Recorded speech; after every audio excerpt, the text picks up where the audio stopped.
this video I'm going to show you how to add explosion sound effects to your videos using CapCut. So basically it's pretty easy. You just have to open up your project, then go to the top left corner of the screen where it says import and audio. Go to the audio tab, and at the audio tab you will find sound effects.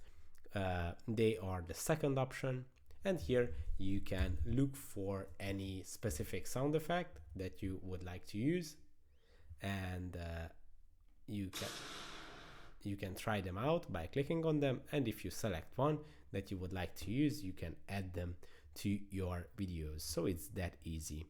I hope this video was helpful for you. If it was, please consider sending a super thanks donation, and see you in the next one.